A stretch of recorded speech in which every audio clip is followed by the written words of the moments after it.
So to start with, this session is on menopause and mental well-being. The session will be taken by Dr. Girish Ladji. I'll just give you a brief idea and brief bio of Sir. So Sir is a distinguished social entrepreneur and visionary leader with over 25 years of international experience in information technology, mental and physical health, and e-governance. Sir is the founder and chairman of the Rising India Research Foundation and Texas School of Mental Health, an institution which is dedicated to advancing mental fitness through innovative programs addressing oncology, menopause, obesity, screen addiction, etc. I would like to mention that Dr. Lad has also established the world's first independent center for psycho-oncology, providing vital mental health support for cancer patients and their families. Sir's academic excellence includes a PhD from Sorbonne University, France, a master's in psychology from IGNOU, and a PGD, BA, CFA, and a Bachelor of Electronic Science. I just want to mention that NCW has recently collaborated with RIRF. I just want to give you a brief about what RIRF is. So it is working on a cause, an initiative, which I would say is Menomine, which aims at raising awareness about menopause and its significant impact on mental health. For this, I would request Girish Lad sir to kindly come forward for his special address. Good morning, everybody. Honorable guest on the dais and all the women from all over India. Thank you very much for giving me this opportunity. So, mental health के बारे में especially COVID के बाद हम लोग ज़्यादा बात कर रहे हैं. COVID के पहले mental ये word health तक जाता ही नहीं था. Mental बात सुनते ही या तो हमें आगरा याद आता था, या ठाणे याद आता था, या पूना का येरवड़ा कॉलेज, है ना. सो मेंटल हेल्थ एक मजाक का विषय था. हम लोग उसको सीरियसली नहीं लेते थे. लेकिन कोविड की वजह से एक बात ज़रूर हो गई कि कोविड ने हमें मेंटल हेल्थ का इम्पोर्टेंस अपने लाइफ में कितना है उसके बारे में काफ़ी अवेयरनेस क्रिएट किया. और उसके बाद फिर हम लोग बात करने लगे 3 शब्द: स्ट्रेस, एंग्जाइटी और डिप्रेशन.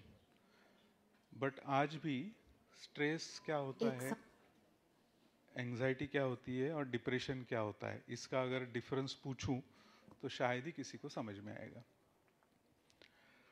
अगर WHO की हेल्थ की डेफिनेशन की हम बात करें तो WHO का जो हेल्थ का डेफिनेशन है that it is not merely the absence of disease but a health that is inclusive of your physical health, your mental health and your social health.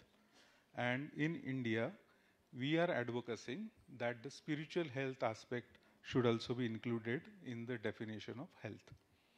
So ये 4 चीज़ों से हमारी हेल्थ बन जाती है. तो पहले वीडियो देखते हैं, फिर हेल्थ के बारे में बात करते हैं. Thank you. एक समय था जब लड़की के रूप में जन्म लेना पाप समझा जाता था. लेकिन धीरे धीरे समय बदला और बेटी का स्वागत लक्ष्मी के रूप में होने लगा. माध्यमिक विद्यालय की दहलीज पर कदम रखते ही उसके जीवन में दस्तक देता है पहला मासिक धर्म. मन में उलझन, थोड़ी उत्सुकता और थोड़ी सी घबराहट लिए हुए. लेकिन यहाँ उसकी मदद के लिए होती है उसकी माँ की ममता, स्कूल की शिक्षिकाएं और काउंसलर्स, जिनके सहारे वो इस नई चुनौती का सामना करती है. फिर आता है जीवन का दूसरा पड़ाव, विवाह का, जिसमें उसका परिवार, रिश्तेदार, मित्र और कभी कभी पूरा गांव उसके साथ खड़ा होता है. फिर अगला चरण आता है माँ बनने का. यहाँ उसका साथ देते हैं उसके माँ बाप, ससुराल वाले, पति, चिकित्सा व्यवस्था, प्रधानमंत्री सुरक्षित मातृत्व अभियान जैसी सरकारी योजनाएं और नौकरी करने वाली महिलाओं को मिलने वाली पेड मैटरनिटी लीव. माँ बनते ही उसका जीवन बहुत ही व्यस्त और संघर्षमय हो जाता है. पत्नी, बहू और माँ की भूमिकाएं निभाते हुए घर, परिवार, नौकरी, व्यवसाय को संभालते हुए धीरे धीरे वह खुद को खो बैठती है. समय बीतता जाता है, बच्चे बड़े हो जाते हैं और अब उन्हें माँ की ज़रूरत महसूस नहीं होती और अनजाने में ही उसके जीवन का एकांतवास शुरू हो जाता है।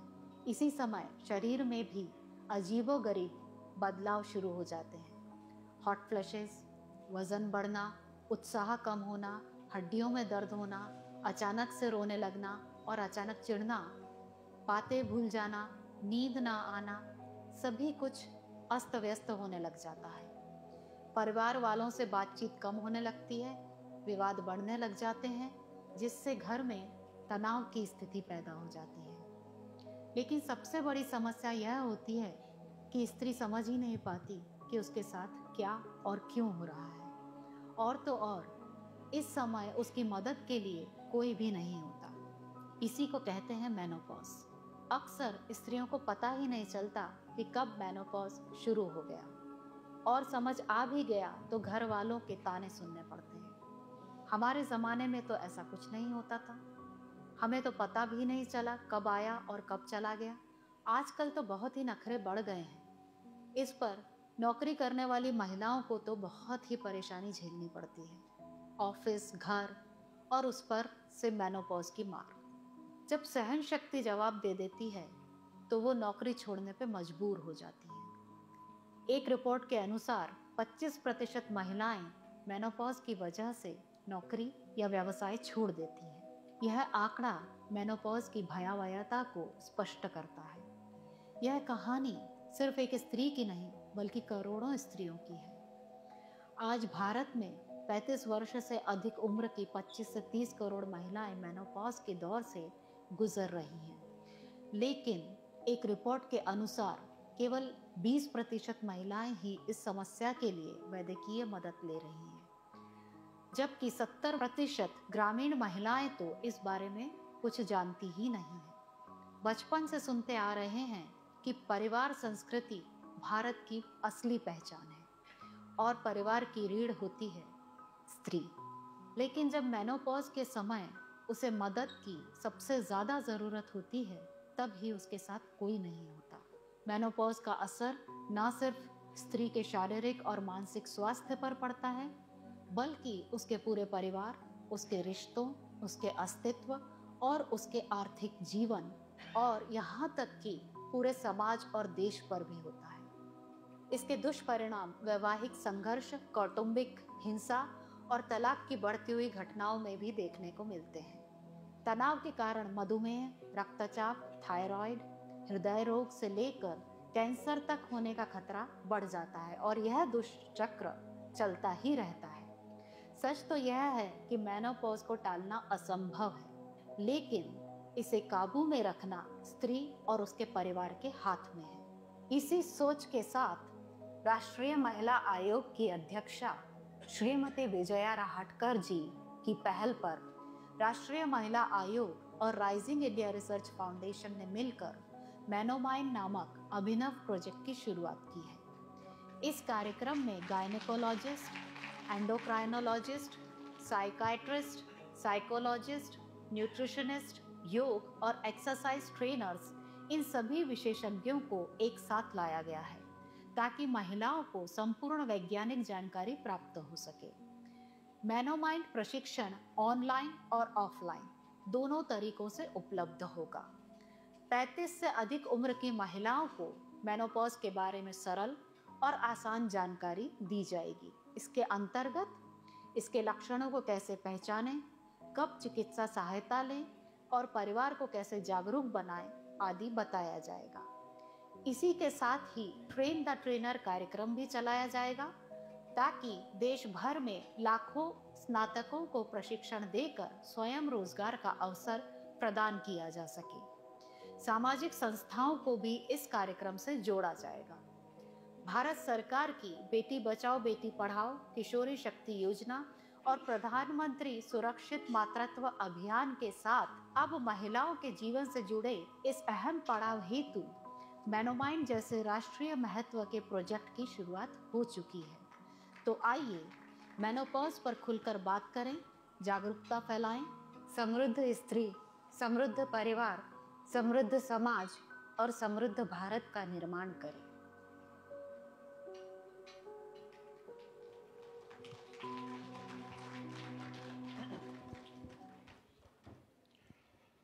Thank you.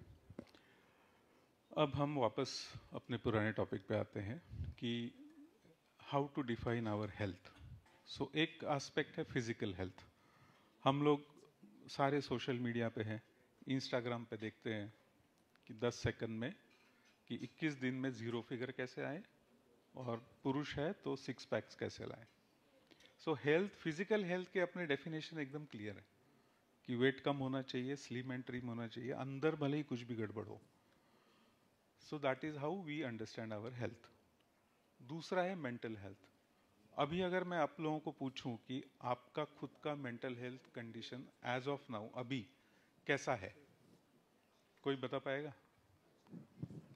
है ना? Yes, very good, very good. तो मैं आपको एक सिंपल सी एक टास्क देता हूँ, एक सिंपल सा गेम खेलते हैं मेंटल हेल्थ के लिए। सब लोग मोबाइल फोन यूज करते हैं, करेक्ट? तो अभी मैं कुछ लक्षण, सिम्टम्स बताऊंगा, आप बस बोल देना कि आप कहाँ रुकते हो। सबसे पहले ये होता है कि जब हम फोन लेते हैं और अपने को किसी को फोन करना होता है और बीच में कुछ कोई टोकता है, फिर हम फोन लेते हैं और एकदम से भूल जाते हैं कि किसको फोन करना है, उस आदमी का नाम ही याद नहीं आता। होता है?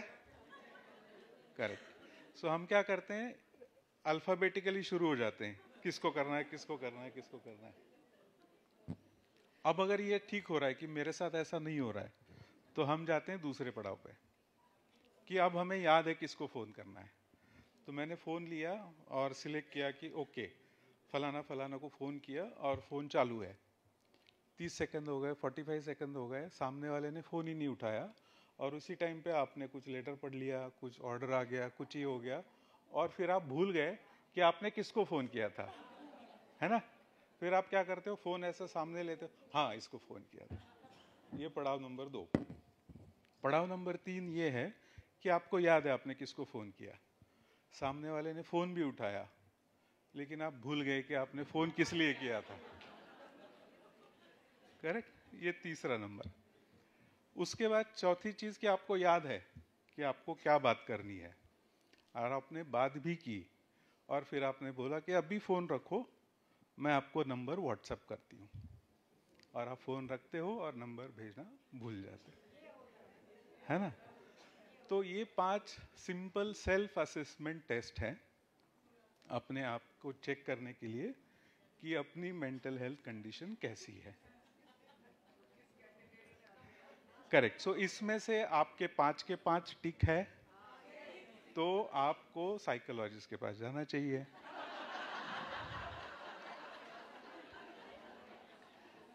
ठीक है? सो ये एक, इसीलिए मैंने कहा कि ये एक सिंपल सा गेम है चेक करने के लिए कि व्हाट इज मेंटल हेल्थ। ठीक है? अब मेंटल हेल्थ जरूरी है या फिजिकल हेल्थ जरूरी है? तो दोनों चीजें जरूरी है, लेकिन मैं ये कहता हूं कि मेंटल हेल्थ को मैं 51% इंपॉर्टेंस देता हूं as compare to 49% importance to our health. Imagine करें कि कोई बंदा है या कोई औरत है जिसकी 0 फिगर है, लेकिन लाइफ में बहुत प्रॉब्लम है, तो उस 0 फिगर का कितना यूज है? और यही अगर कोई आदमी या औरत है जिसका मान लो एक पैर नहीं है या एक हाथ नहीं है हादसे में, लेकिन मेंटली बहुत स्ट्रांग है और खुश है, तो किसको प्रायोरिटी देते हैं हम लोग?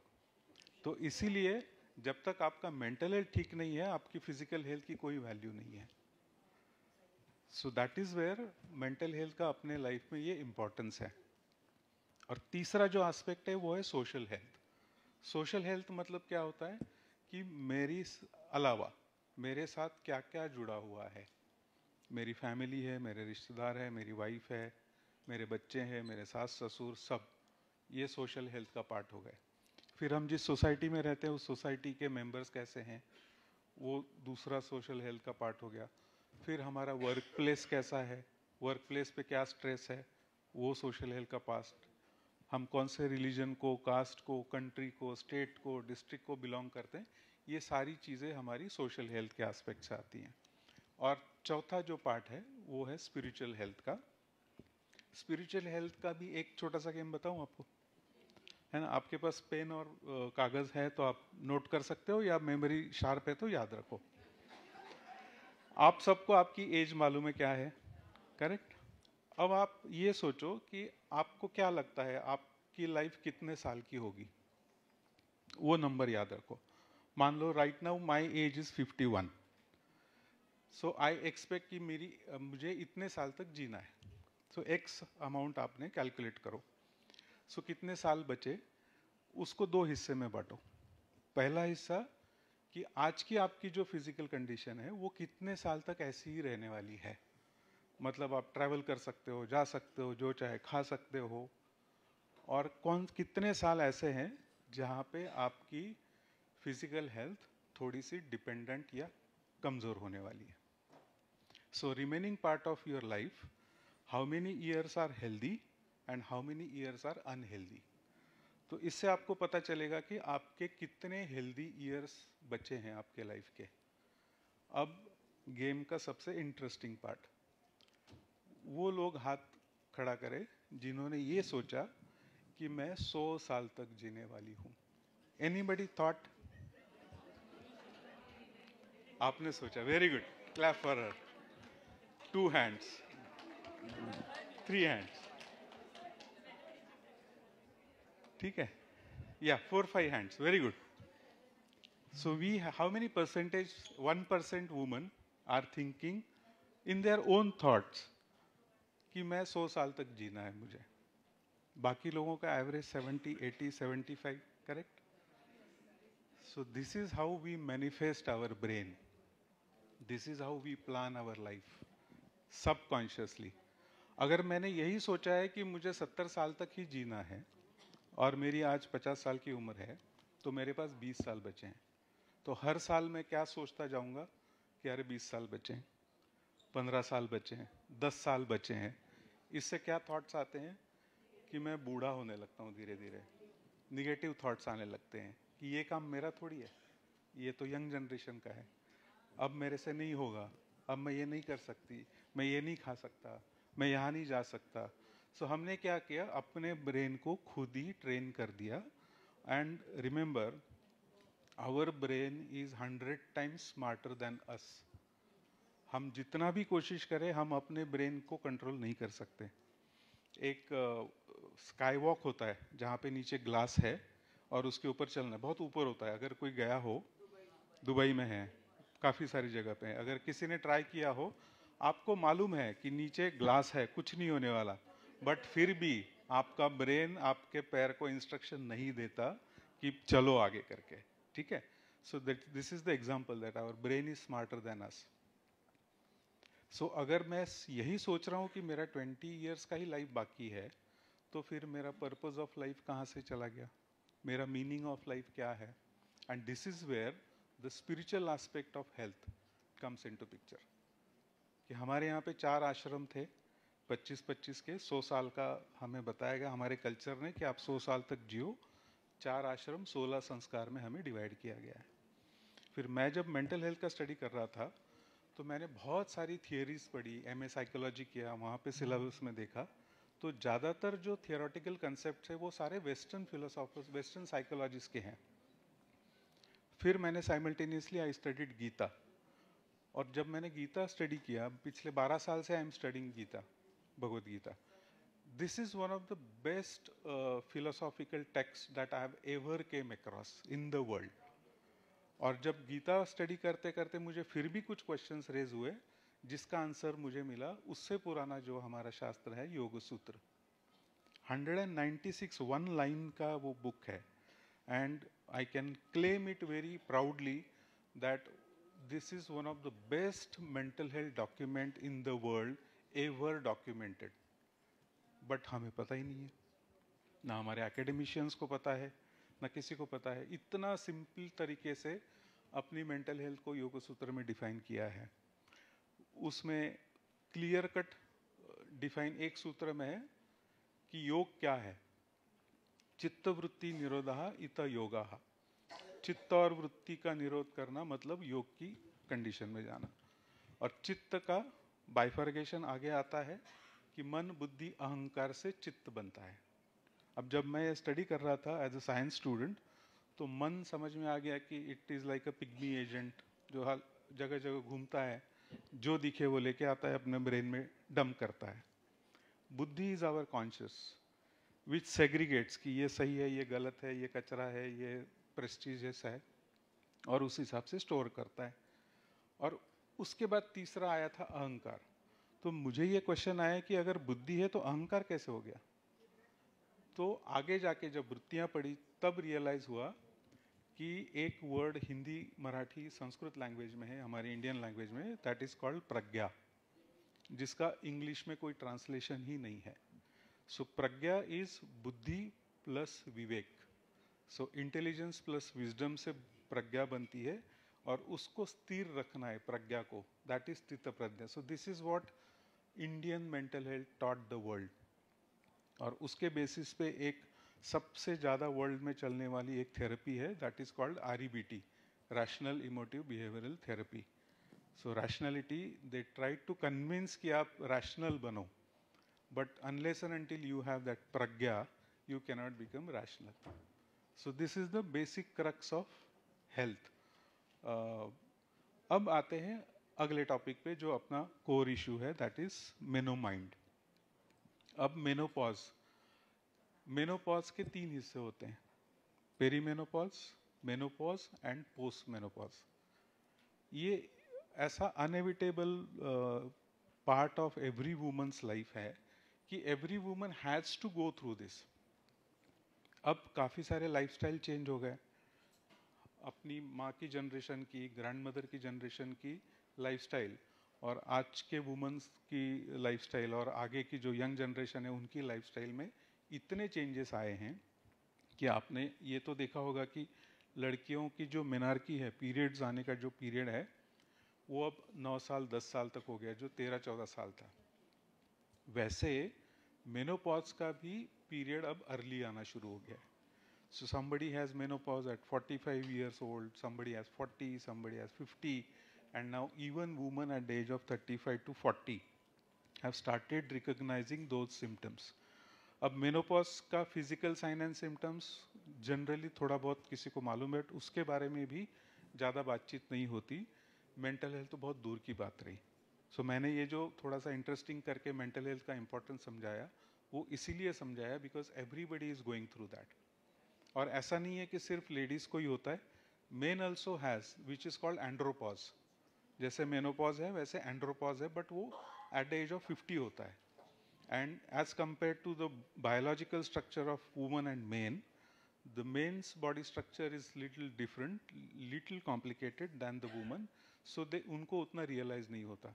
बट महिलाओं के लिए एक पीरियड होता है मेनार्की का, पीरियड शुरू होने का, और मेनोपॉज है खत्म होने का। तो इस पूरे मेनोपॉज के चक्कर में मेंटल इफेक्ट क्या होता है कि मूड स्विंग्स होते हैं, सडनली गुस्सा आता है, स्लीप डिस्टर्बेंसेस होते हैं, इंसोम्निया के इश्यूज होते हैं, लॉजिकल थिंकिंग में कॉग्निटिव इम्पेयरमेंट होते हैं। तो इसके जो इफेक्ट है, ये सारे हम ये ट्रेनिंग प्रोग्राम में कवर करने वाले हैं। और not only that to tell you और give you the information, but also the self assessment. तो मैंने जैसे अभी मोबाइल का एक किस्सा बताया जिससे आपको पता चला कि वेयर डू वी स्टैंड, वैसे फिजिकल सिम्टम्स क्या है, बहुत बार नहीं पता होता कि मेरे साथ क्या हो रहा है, उसको क्वांटिफाई कैसे करें। ब्लड चेक हम करते हैं, HbA1c पता चलता है, इतना नंबर है, आगे क्या करना है डॉक्टर बताता है। मेनोपॉज के सिम्टम्स ऐसे हैं जो जल्दी रियलाइज नहीं होते because that is ongoing. Perimenopause can continue from 6 months to 1 year to 5 year to 10 years। Menopause सिर्फ एक है जो 1 साल का होता है, जहाँ पे पीरियड्स पूरे बंद हो गए। और उसके बाद की जो फेज है पोस्ट मेनोपॉज, उसके बारे में भी कोई ऐसी क्लियर गाइडलाइन नहीं है कि ये 1 साल चलेगा, 6 महीना चलेगा या 10 साल तक चलेगा। सो रेगुलर असेसमेंट करना ज़रूरी है। तो उसके असेसमेंट के टूल्स, बायोलॉजिकल असेसमेंट के, साइकोलॉजिकल असेसमेंट के, और ये जब आप सीखते जाओगे इनडायरेक्टली आपका असेसमेंट करके एंड ऑफ द प्रोग्राम आपका खुद का पर्सनलाइज रिपोर्ट, जिसको हम मेनो माइंड डायरी बोलेंगे, वो तैयार हो जाएगा, जिसका आप प्रिंट ले सकते हो और उसको ट्रैक कर सकते हो। तो ये सारा वर्किंग काफ़ी हेल्दी तरीके से इस पे काम किया है। एक हॉलिस्टिक अप्रोच रखा है. सो बायोलॉजिकल इंफॉर्मेशन सारी आपको मिलेगी, साइकोलॉजिकल इंफॉर्मेशन मिलेगी, उसके साथ न्यूट्रिशन, डाइट, और हम लोग सिर्फ ये नहीं बोलने वाले कि इतना परसेंट प्रोटीन, इतना परसेंट कार्बोहाइड्रेट, कैसे कैलकुलेट करेंगे. तो we are giving regional recipes कि आपको सुबह ब्रेकफास्ट में ये 5 है, इसमें इतना इतना अपने आप आ जाएगा. तो उस तरीके से न्यूट्रिशनल, क्योंकि गट ब्रेन एक्सेस करके कहते हैं, so you are what you eat, ऐसा बोलते हैं. सो आप जो खाते हो उसका आपके ब्रेन से कनेक्शन है. और चौथा एस्पेक्ट जो है कि अलग अलग परेशानियों के लिए क्या एक्सरसाइजेस करनी है, तो वो एक्सरसाइजेस भी आपको इस ट्रेनिंग प्रोग्राम में हम लोग प्रोवाइड कर रहे हैं. सो इस तरीके से प्रॉब्लम के बारे में अवेयरनेस करो, उसकी नॉलेज, जानकारी दो सिंपल लैंग्वेज में, फिर उसका असेसमेंट होगा, फिर उसका सॉल्यूशन होगा, और आपका रिकॉर्ड कीपिंग का. सो इस तरीके से इस प्रोग्राम को अभी तक हम लोगों ने डिज़ाइन किया है. सो इसके बारे में अगर कोई क्वेश्चंस है तो we can talk. Thank you.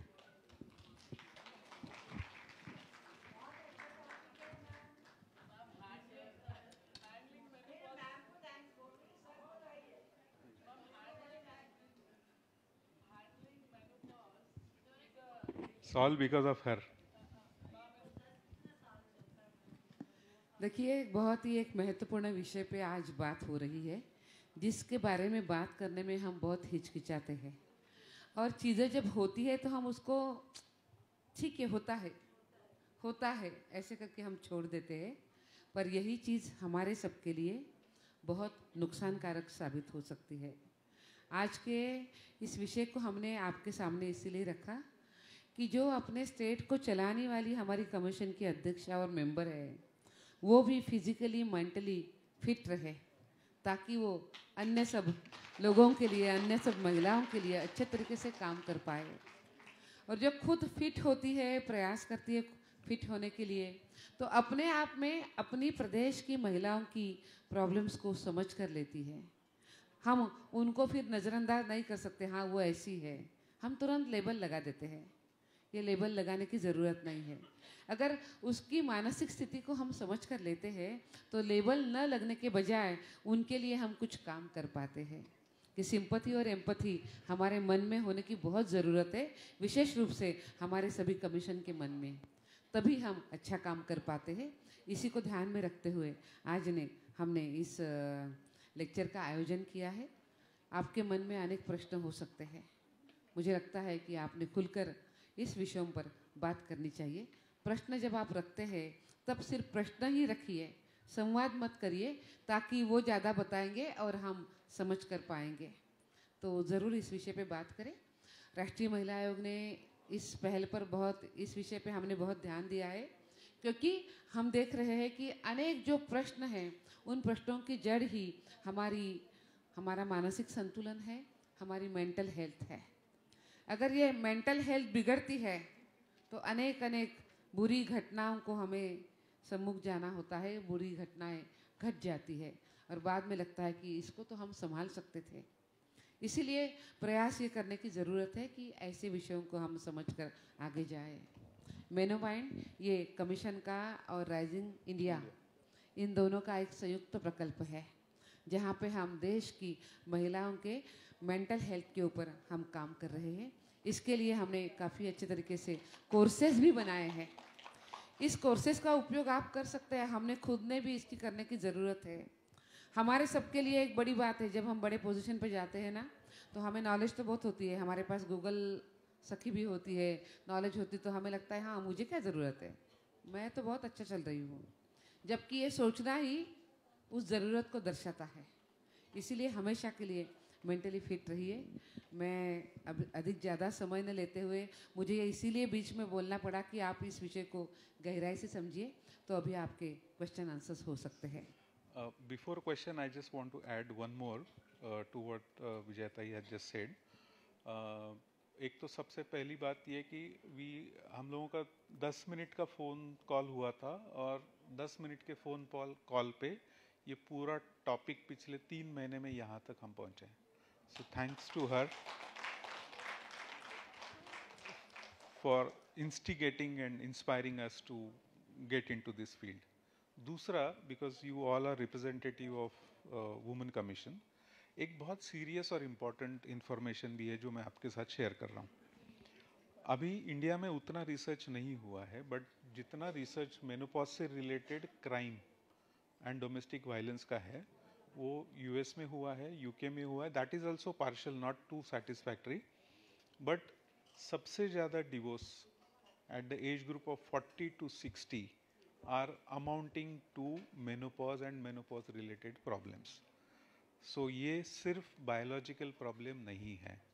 सो जब भी आपके पास कोई केसेस आएंगे और अगर आपको मेनोपॉज से रिलेटेड सारी साइंटिफिक इंफॉर्मेशन हो जाएगी तो आपको उस पर्टिकुलर कंप्लेंट को देखने के लिए एक नया और रियलिस्टिक पर्सपेक्टिव बिल्ड हो जाएगा. दूसरा जो इम्पोर्टेंट फैक्ट है that is related to the domestic violence. Now our body and mind are integrated.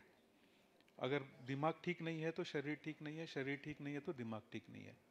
तो मेनोपॉज का भी वैसा ही है. अगर कोई महिला मेनोपॉज के पीरियड में अगर डोमेस्टिक वायलेंस का शिकार है तो उसके मेनोपॉज के सिम्टम बहुत एग्रीवेट होते हैं. It can lead to cancer. So this is also very important aspect.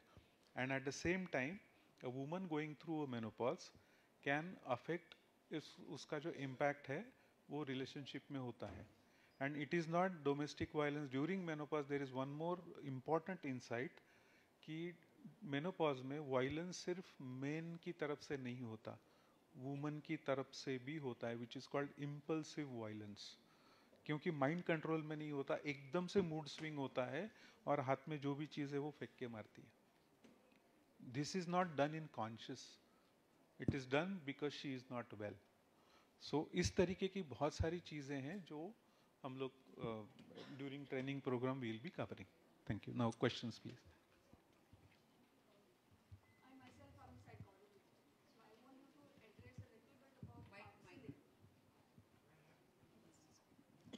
मैं खुद साइकोलॉजिस्ट हूँ, गोवा में प्रैक्टिस करती हूँ. सो काउंसलिंग के लिए बहुत लोग झिझकते हैं अभी भी. As an expert I always tell in my talks as well कि counselling is the need of the hour. मैं भी एक साल में एक बार मेरे गुरु जी से काउंसलिंग ली थी because it's a need.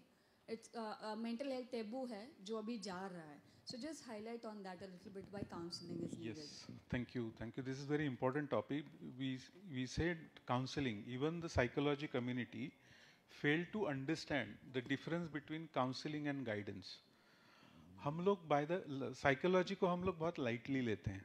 By the age of 40 हम सबको लगता है कि आधे साइकोलॉजिस्ट तो हम बन ही गए. लाइफ में इतना सिखाया, इतना सब आ गया, अभी साइकोलॉजी में क्या बचा है.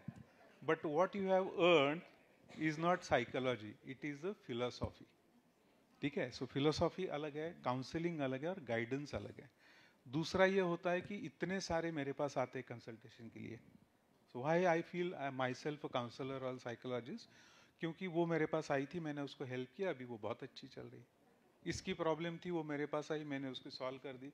So that means I am a psychologist. तो ये कंप्लीट मिथ है. Psychology is a science. Unfortunately, it is an art subject. So, but it is a science subject. ठीक है. काउंसलिंग में ये नहीं होता है कि मुझे गाइड करना है, मुझे बोलना है.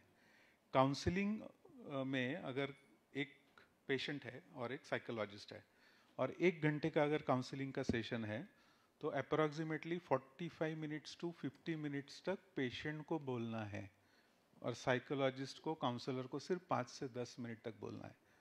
सो जितना कम बोल के जो आप उसको खुद को हेल्प करना है टू फाइंड देयर सॉल्यूशन, आपको सॉल्यूशन नहीं देना है. सो काउंसलिंग के बारे में अपने यहाँ पे unfortunately we do not have the scientific training programmes. उसको किस तरीके से करने चाहिए, क्योंकि अभी भी साइकोलॉजी के जितने भी कॉलेजेस हैं across India, across the world, out of 100 95 admissions are taken by girls. Only 4 to 5 men are doing psychology. So पहले जब मेरा जो प्रोजेक्ट था फीमेल फिटिसाइड का, वहाँ पे लड़कियाँ नहीं होती थी, उसको नहीं आने देते थे. और अब mental health is exactly opposite. यहाँ पे मेन ही नहीं है, यहाँ पे ओनली वुमेन्स है. But woman can make a very good psychologist. So counselling के लिए प्रॉपर ट्रेनिंग और सर्टिफिकेशन होना चाहिए. जनरल आप किसी से बात करो, किसी को हेल्प करो, please think that it is a guidance, it is not a counselling. I think that answer you. Thank you. Commission में हम बहुत ही बार काउंसलिंग ये शब्द बार बार उपयोग करते हैं, और हमारी एक समझ होती है जो उन्होंने अभी दूर करी है कि हाँ, हमने उनका काउंसलिंग कर लिया. हमें लगता है कि काउंसलिंग किया तो बस सब कुछ हो गया. बट हर बार वो काउंसलिंग काम में नहीं आता है जब तक आप उसकी मानसिकता को नहीं समझ पाते हैं. और ये मानसिकता हर एक को समझती है, ऐसी बात नहीं, क्योंकि हम ट्रेंड नहीं होते हैं, और ये हमने एक्सेप्ट करना चाहिए. हम कमीशन के मेंबर चेयरपर्सन हैं, इसीलिए हमें सब कुछ समझता है, ये कहना भी बहुत कठिन है. फिर हम क्यों क्लिनिकल साइकोलॉजिस्ट की मांग करते हैं, क्यों वो होने की ज़रूरत हमें महसूस होती है. तो ये हमेशा के लिए हमने ये ज़रूरत को महसूस करना चाहिए, समझ कर लेना चाहिए, और सब कुछ हमने कर लिया है. हाँ, हम तैयार हैं, हम ही करते हैं, ये न समझते हुए, इसकी ज़रूरत को समझते हुए हमने आगे बढ़ना है. Can I?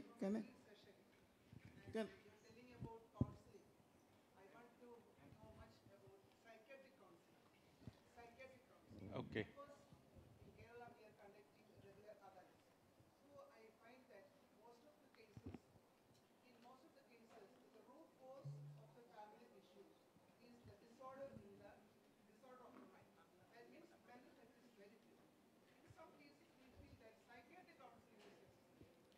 Yes, I'll just conclude that in very 2 lines. As I said ना, mental health awareness हमारा कितना है, हमें नहीं पता साइकोलॉजिस्ट कौन होता है, काउंसलर कौन होता है, साइकियाट्रिस्ट कौन होता है. Psychiatrist is somebody who has done MBBS and then done masters in psychiatry. So only psychiatrist can give you a medicine. Psychologist cannot give you a medicine. ये पहला डिफरेंस है. साइकियाट्रिस्ट क्या करता है, आपकी न्यूरोलॉजी, आपकी बायोलॉजी, शरीर में कोई प्रॉब्लम है तो उसके लिए मेडिसिन प्रोवाइड करता है. साइकोलॉजिस्ट जो है वो आपसे बात करके आपके थॉट्स, आपके बिहेवियर और आपके इमोशंस को स्टडी करके आपके लिए सॉल्यूशन देता है. So it's my question. I'm trying since a long time. And then, we are discussing more about menopause. It is the effect of withdrawal of hormones from a woman at the age of 45-50. So we are discussing that more on social effects of menopause and how your menomind working. I mean, how do you do it? You have not focused. Number one, we are not clear. Number two, about the hormone changes and its replacement, HRT, or whether you do anything. Counseling doesn't work together. So most of Indian women suffering from menopausal syndromes or premenopausal, perimenopausal syndromes, they accept it by natural course, but about 40%, at least with whom hysterectomy has been done, they take replacement. So you didn't focus on that. Yeah, so I'll just answer that. So this Menomind program is for working women and for homemakers. Then this is for rural women and for urban women. So this will be those who have the access to technology. This will be self-paced online learning program. अभी शुरुआत में जैसे आपने video देखा, उसी प्रकार से वो पूरा का पूरा सेल्फ-पेस्ड प्रोग्राम होगा. और दूसरा जो पार्ट है, जो जिनको ऑनलाइन एक्सेस नहीं है, उनके लिए ऑफलाइन ट्रेनिंग वर्कशॉप होगा, और जिसके लिए हम पहले train the trainer programme run करेंगे, ट्रेनर्स डेवलप करेंगे, and then those trainers will provide offline workshops. Thank you. मुझे पता है कि आपके अनेक प्रश्न है इस विषय के लिए, पर गिरीश जी के लिए हमने बहुत अच्छी आप तालियां भी बजानी चाहिए कि एक बहुत महत्वपूर्ण विषय को वो साथ लेकर आए हैं. जब आपको लगता है कि इस विषय में आपको और जानकारी लेनी है, राष्ट्रीय महिला आयोग आपके लिए हमेशा तत्पर है. गिरीश जी राष्ट्रीय महिला आयोग के साथ ही जुड़े हुए हैं, तब आगे चल के भी अगर इसमें आपको कुछ जानकारी लगती है तो हमेशा आपको मिलती रहेगी. इसके अलावा मैंने अभी कहा कि हमने कुछ नए कोर्सेज लॉन्च किए हैं इस विषय के, आप खुद वो कर भी सकते हैं. गिरीश जी आपका बहुत बहुत धन्यवाद. फिर वही बात है कि अगर प्रश्न बाकी है तो लिख कर देने हैं, अभी बात नहीं करनी है, हमें अगले सत्र की तरफ जाना है। अभी हाँ, वो नंबर आपको दे देंगे, हम भेज देंगे जी। Thank you so much sir. अभी हमारे बीच आ चुकी हैं director general of police Maharashtra से Rashmi Shukla ma'am. Ma'am, I want to welcome you and before that I just want Girish Ladji, please आप एक मिनट आइए। मैम आपसे रिक्वेस्ट करूंगी उनके फेलिसिटेशन के लिए। हाँ जी, आप सब लोग प्लीज़।